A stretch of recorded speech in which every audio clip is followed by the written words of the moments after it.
लेकिन आपके आदमी आजकल मेरे धंधे में दखल दे रहे हैं। बेहतर होगा कि आप उन्हें रोक दें। हमसे जब कोई शिकायत करता है तो ही हम उनकी शिकायतों पर अमल करते हुए दखल देते हैं, वरना हमें कोई शौक नहीं है। बेहतर होगा कि आप लोगों की जिंदगी में दखल देना बंद कर दें ताकि यहाँ आने की नौबत ही ना आए। बिजनेस है, न चाहते हुए भी लोगों की जिंदगियों में दखल देना पड़ता है। इसका मतलब यह है कि हमारा मिलना यूं ही जारी रहेगा।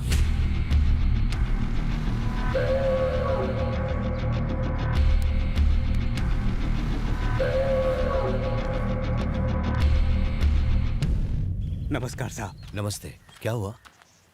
मेरा नाम सीताराम है। हाँ। मैं स्कूल में टीचर हूँ। 6 ही महीने पहले की बात है, मैंने एक आदमी से कर्जा लिया था। हर महीने थोड़ा थोड़ा देकर कर्ज चुका दिया, लेकिन आज उसने मुझे और मेरे परिवार को घर से बाहर निकाल दिया। हम बेघर हो गए। एक ही पल में मैं और मेरा परिवार सड़क पर आ गया। मैं हाथ जोड़ता हूँ, सब मदद कीजिए। भैया, इनके साथ बहुत बड़ा अन्याय हुआ है। आप जाके ये मामला निपटाइए। मंदिर तो मैं और नंदू चले जाएंगे। आइए। भैया भाभी भी हमारे साथ चलते तो अच्छा होता ना। बिल्कुल। आनंद, मजा आ रहा है? आनंद इधर देखो डैडी बेटा, बुला इधर रहे हैं। देखो। डैडी को किसी दो।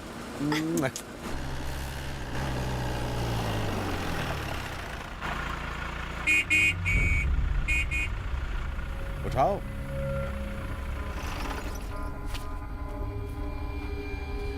ये चेक पोस्ट पहले तो नहीं था। हॉर्न बजाया, सुना नहीं क्या? ओए!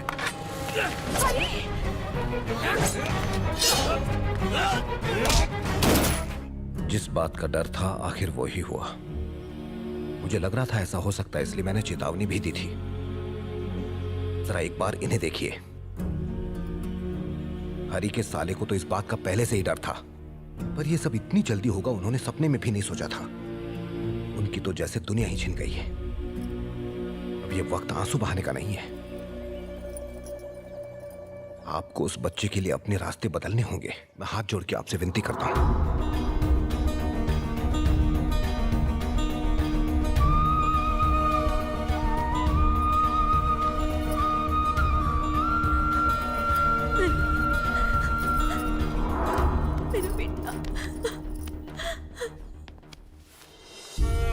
सुरेश, तुम्हारी मुंह बोली बहन नहीं रही तो मैंने भी अपना इकलौता सगा भाई खो दिया। खुद को सजा देने के लिए मैं तुमको हरी और नंदू का बेटा सौंप रहा हूं। अब ये जिंदगी भर तुम्हारे पास ही रहेगा। लेकिन इसका मतलब यह हरगिज नहीं कि हम जो काम करते आए हैं वो आज के बाद बंद कर देंगे। जनता का राज खामोश नहीं होगा। मैं अपने बेटे की सर की कसम खा के कहता हूं, इस घर की परछाई आज के बाद कभी भी इस बच्चे पर नहीं पड़ेगी। अगर ये बड़ा होकर पूछे कि इसके माँ बाप कौन है, परिवार कौन है, तो कह देना कि सब मर चुके हैं। 1980 मुंबई।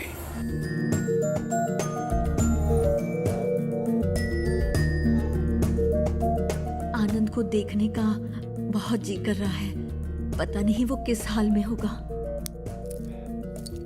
वो हमसे दूर होके खुशी होगा।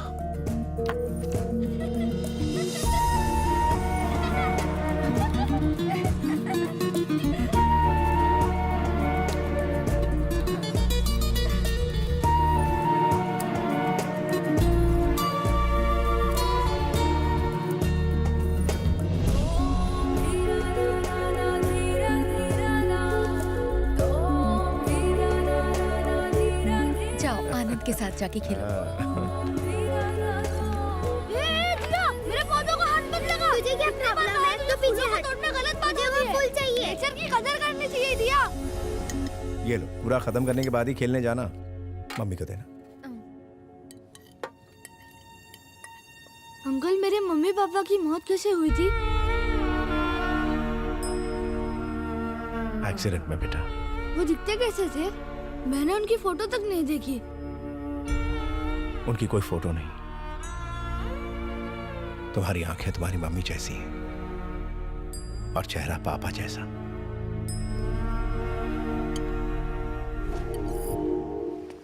Good morning. Good morning. मेरी वॉक तो कब की होगी? मुझे लगा संडे की वजह से तुम देर तक सोओगी। आज मेरा और एक प्रोग्राम है। अच्छा? पास की सोसाइटी में आनंद का ट्री प्लांटेशन ड्राइव है।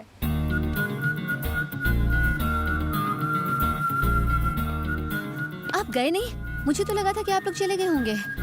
तुम भी मेरे साथ चलोगी? वहाँ जाके भी तुम मुझसे फिजूल की बहस ही करोगी। चलना जरूरी है। मैं अगर नहीं गई तो वो पूरा दिन मेरा दिमाग चाट चाट के खाली कर देगा। मैं ये रिस्क नहीं लेना चाहती। चलो अब जल्दी करो मॉम।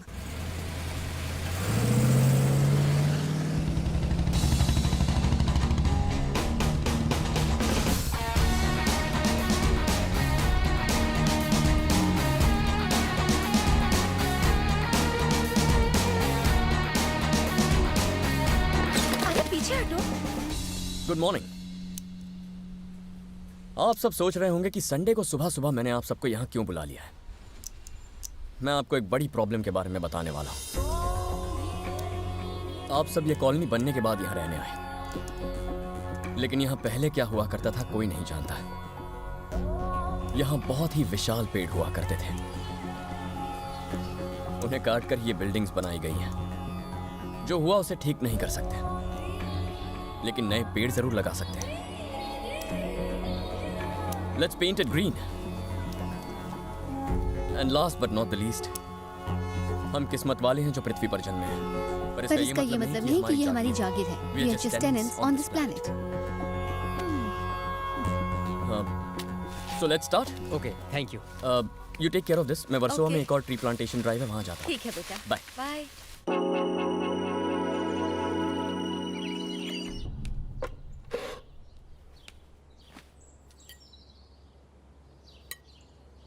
आज बड़ी जल्दी नाश्ता कर रही हो, क्या बात है? आज ऑफिस में मेरा पहला दिन है। पहले दिन लेट नहीं पहुंच सकती। LB केमिकल्स में जॉब लगी है ना? बस जहाँ नौकरी मिली वहाँ बिना सोचे समझे कर लो। तुम जानती हो उनकी फैक्ट्री से कितना पोल्यूशन फैलता है? They are killing the environment.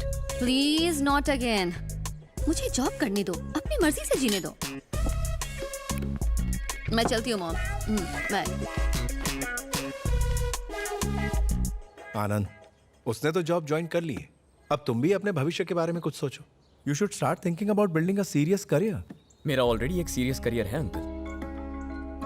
Environment की हिफाजत करना। वो नहीं बेटा, I am talking about a serious job career. अपने लिए ना सही बेटा, अपनी होने वाली वाइफ और अपने बच्चों के लिए। You should start thinking about yourself at least now. मैं ये आने वाली पीढ़ी के लिए कर रहा हूँ, मेरे या आपके लिए नहीं। I mean, we are all from the same thing. ये हमारे सबके लिए है। आप नहीं समझेंगे। See you, uncle. I'll also make a move.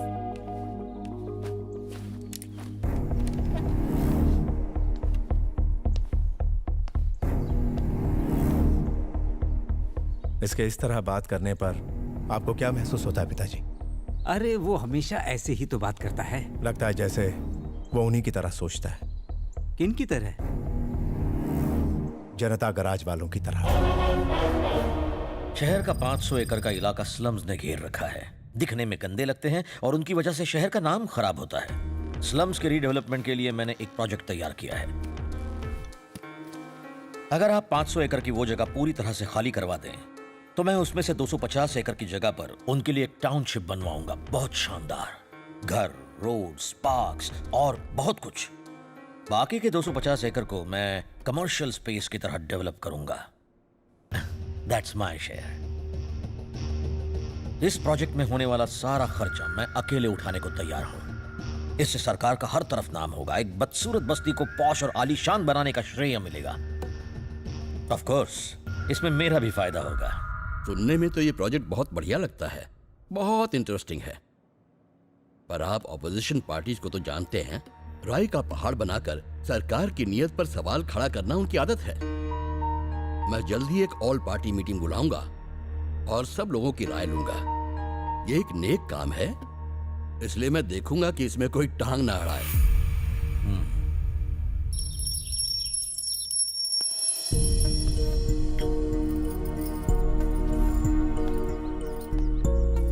Mummy, पापा से जाके बात करो ना।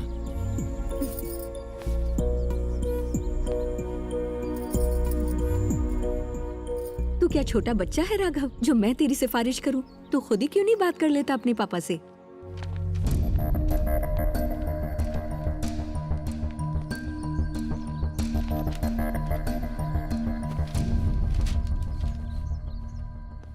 वेदा कंस्ट्रक्शंस ग्रुप एक नया प्रोजेक्ट शुरू करके अपना बिजनेस एक्सपैंड करने की सोच रहे हैं।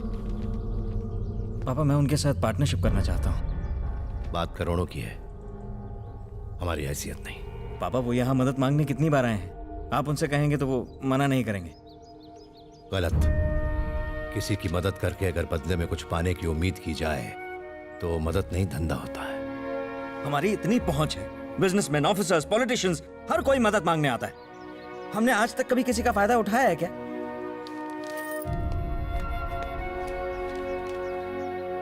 ओके, आपने आज तक अपने लिए कुछ नहीं मांगा और मैं चाहता भी नहीं हूं कि आप अपने लिए किसी से कुछ मांगे। कम से कम मेरे लिए तो मांग लीजिए। मुझसे कहिए कि कम से कम मेरी ही मदद कर दें।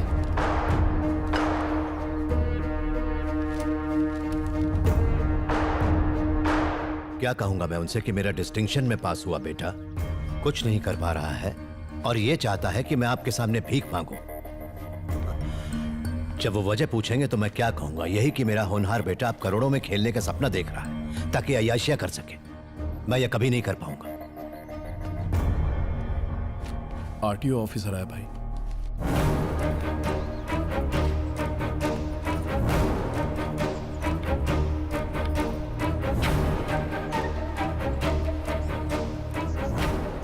नमस्ते।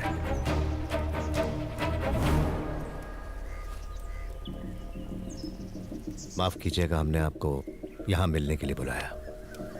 अगर मैं आपसे मिलने आता तो लोग कहते कि एक गुंडा मिलने आया है। आपकी इज्जत इतनी सी रह जाती। दरअसल बात है उन लोगों के मुआवजे की जो 6 महीने पहले फायर एक्सीडेंट में जल के मरे थे।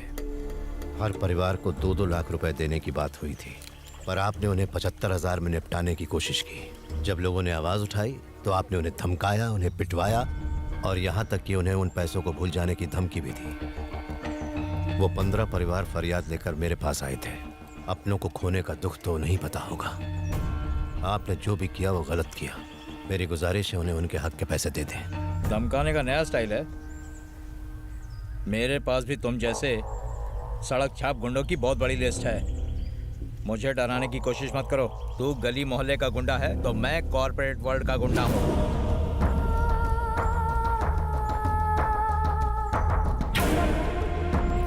बच्चों को अंदर ले जाओ।